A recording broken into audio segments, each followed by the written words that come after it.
Think back to the last time you sat through a highly polished business presentation. Oh, yeah. You know the exact genre I'm talking about. It's like 50 slides long. The graphics are absolutely immaculate. The strategic frameworks are incredibly complex. Great, with the tiny fonts and the arrows everywhere. Exactly. And by slide 42, you realize absolutely nothing of tangible value has actually been said. Yeah. We've all been trapped in that conference room, right? Just watching a very, very expensive slide deck slowly put the entire executive team to sleep. It's a universal corporate experience. It really is. But what if the era of paying top dollar for those pristine presentations is, well, rapidly coming to an end? Because that is the mission of our deep dive today.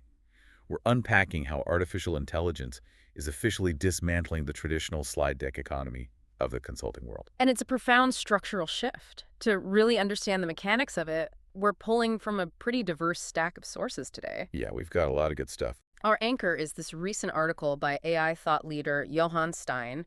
It's titled, Consulting After AI, Fewer Slides, More Responsibility.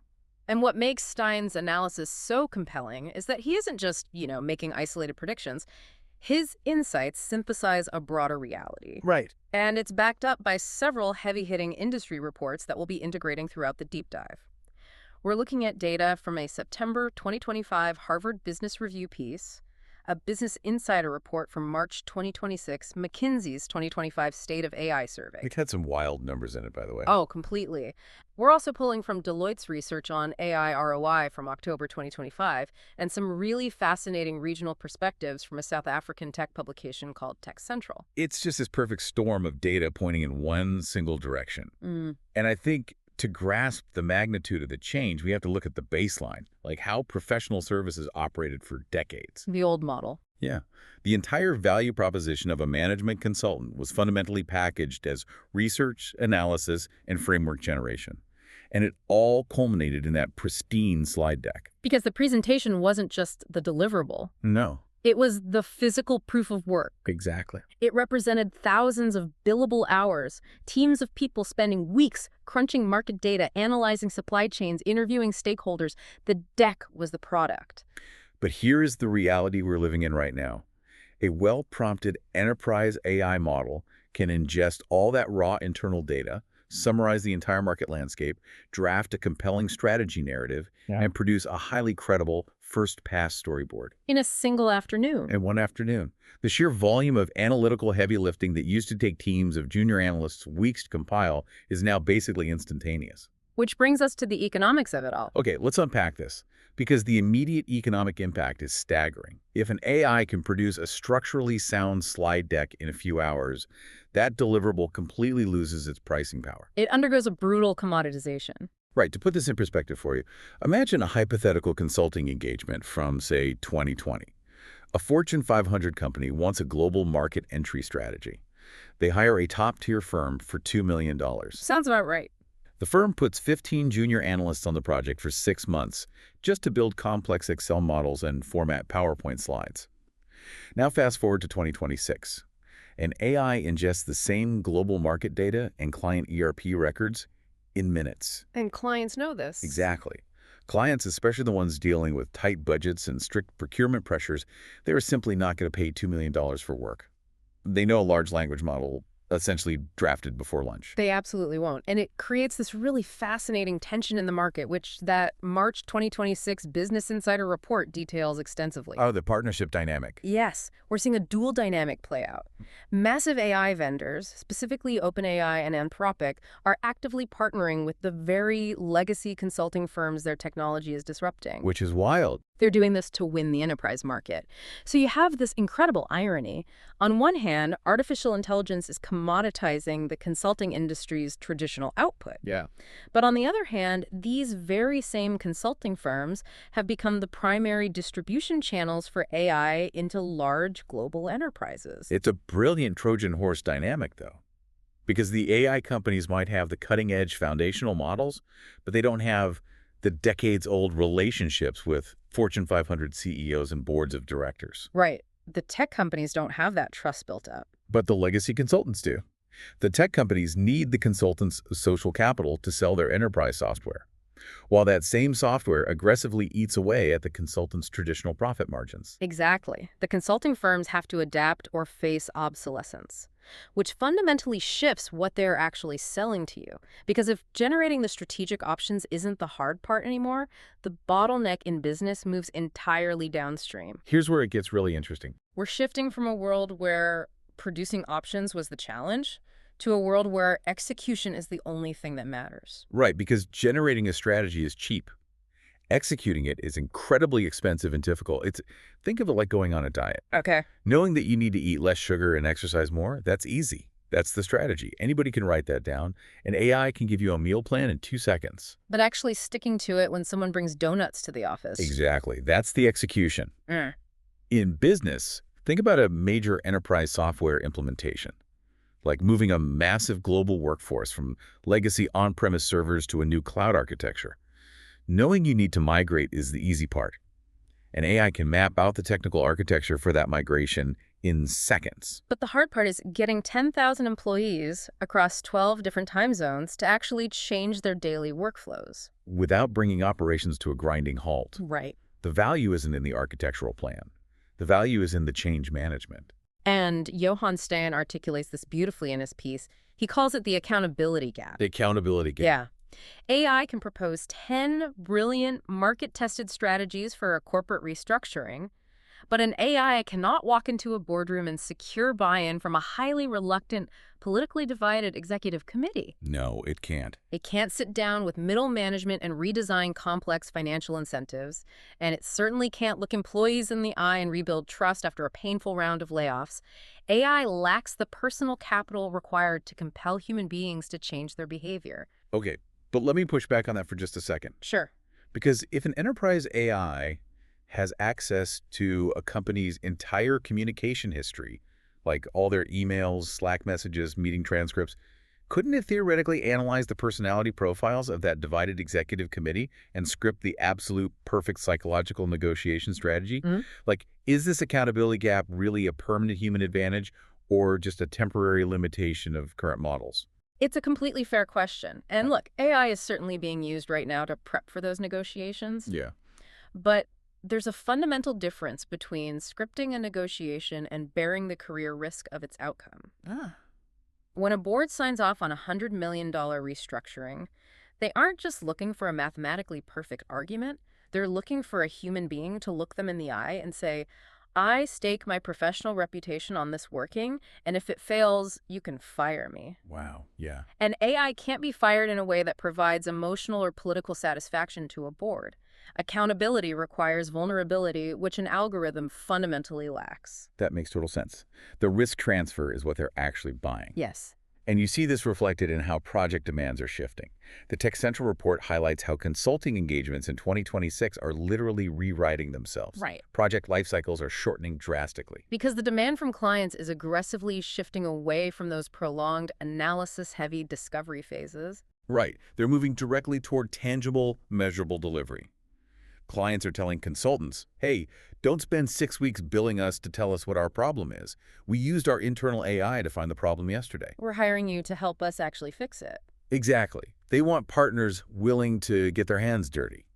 But this heavy reliance on AI for the foundational strategy introduces a critical vulnerability. The verification problem. Yes, because if the AI is hallucinating the initial strategy, the consultant is just manufacturing faster mistakes. And we all know these models can be incredibly impressive, highly confident, and catastrophically incorrect, all at the exact same time. If a firm uses AI to accelerate their output without rigorous fact-checking, they aren't providing value. They're introducing systemic risk. Which is why verification is rapidly becoming the premium skill in professional services. Yeah. The McKinsey 2025 State of AI survey provides some really stark data on this exact issue. They found that 68% of firms failing to see a positive return on their AI investments lacked a mandatory human-in-the-loop validation step. 68%. Yes. In contrast, the top decile of performers, the organizations actually extracting measurable business value, have strictly defined, rigorous governance gateways. They treat AI as a drafting engine, not a decision engine. Exactly. The consulting value proposition is shifting away from sheer data processing toward human judgment and defensibility. Defensibility is the perfect word for it. When the CEO asks why you're recommending closing 3 manufacturing plants, you can't just say, well, because the language model's output suggested it. Right, that'll get you thrown out of the room. You have to defend the foundational logic. And this lack of defensibility really explains the bizarre contradiction we're seeing in the broader economy right now, which Deloitte's October 2025 research dives into. The ROI paradox. Yes, the ROI paradox. We're seeing record-breaking investments in AI across all sectors. Everyone is buying it. Yet CFOs are increasingly frustrated because the actual financial returns are remarkably elusive. And the Deloitte data makes it clear why. Treating AI like a magic wand is a recipe for capital destruction. Without highly focused use cases, unwavering leadership commitment, and truly embedded adoption across the workforce, the technology just creates a productivity mirage. A productivity mirage. I love that phrasing. Because employees might generate more documents, more code, more slide decks faster, but if those outputs aren't tied to fundamentally sound business logic, it doesn't yield actual value. Right. Consultants have to treat AI as a multiplier of human capability, not a mask to cover up broken internal processes. But if the junior analysts were historically the ones responsible for catching those foundational mistakes and doing the initial data verification, Oh, here we go. we have to talk about the internal crisis brewing inside these consulting firms. It's massive. The Harvard Business Review piece from September 2025 was waving a huge red flag about this. Historically, professional services operated on a strict pyramid model. Right. You have a few senior partners at the top and a massive, broad base of junior analysts at the bottom. And those junior analysts did the exact tedious research and initial data synthesis that AI is currently automating. And the HBR piece detailed how some top-tier firms saw a 40% reduction in billable hours for their first-year analysts almost overnight. Overnight. Once enterprise AI tools were fully integrated, it's flattening that traditional pyramid into more of a diamond shape. Which breaks the fundamental apprenticeship model of the entire industry. Clearly. If you don't need that broad base of junior analysts to do the grunt work, how do you build a future senior partner? That is the existential question for these firms. Because historically, surviving that junior-level analytical torture... And complex financial models at 2 a.m. Exactly. That was how young consultants learned the mechanics of a business. It's how they developed their business acumen and intuition.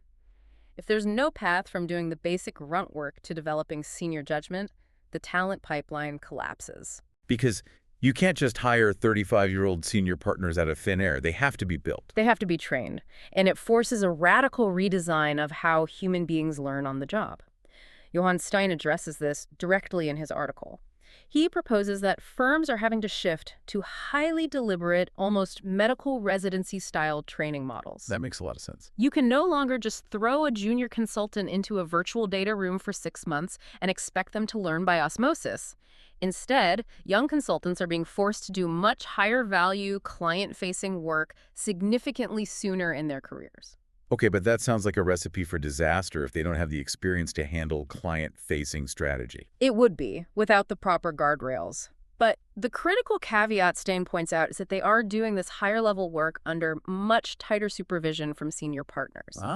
Okay. They're equipped with advanced AI tooling and governed by stricter quality controls. Think of it like a flight simulator for business strategy. A flight simulator. Yes.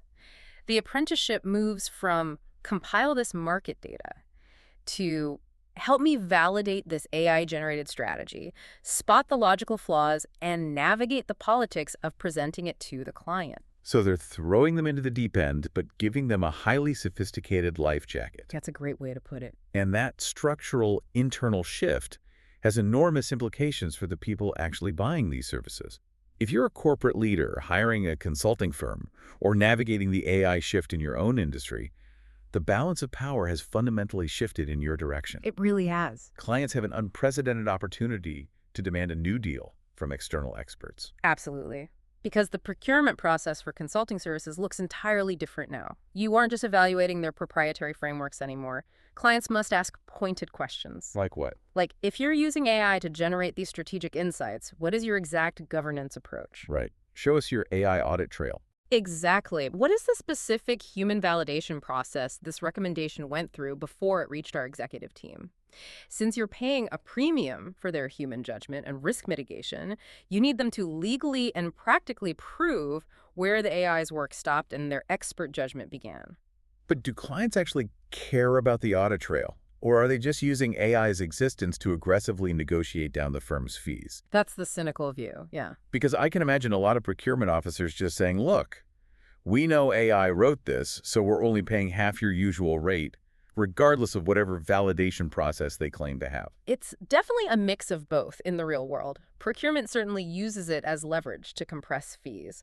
But the smart clients, the ones who are actually looking at that Deloitte data on AI failures, they know that cheap, unvalidated AI outputs lead to extremely expensive operational disasters. Oh, absolutely. They care about the audit trail because if a strategy blows up, the client's executive team is the one on the hook.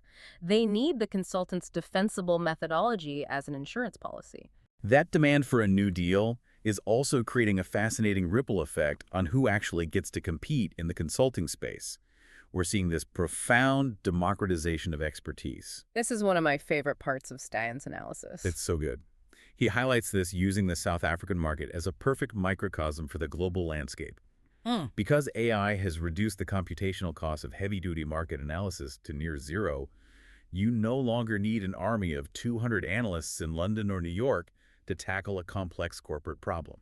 The geographic and scale barriers to entry have basically evaporated. Boutique firms in emerging markets or even highly specialized independent experts can now legitimately compete against legacy brand name consultancies for major enterprise contracts. Which was unthinkable 5 years ago. Completely unthinkable. An independent consultant armed with the right enterprise AI tools can process this exact same amount of data and generate the same level of foundational insight as a massive legacy firm.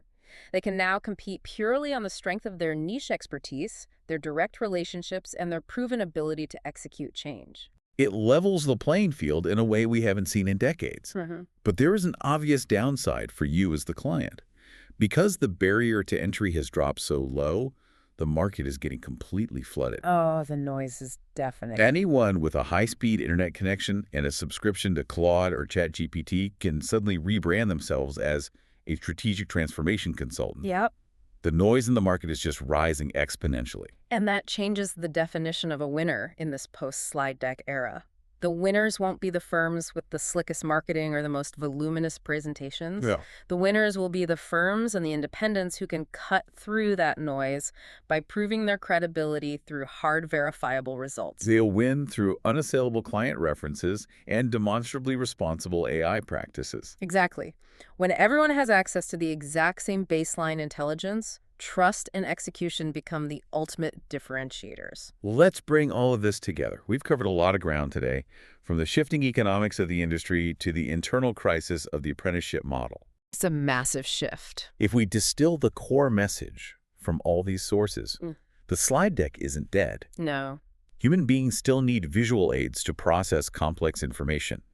But the slide deck has been permanently demoted. It is no longer the product you're buying. Right.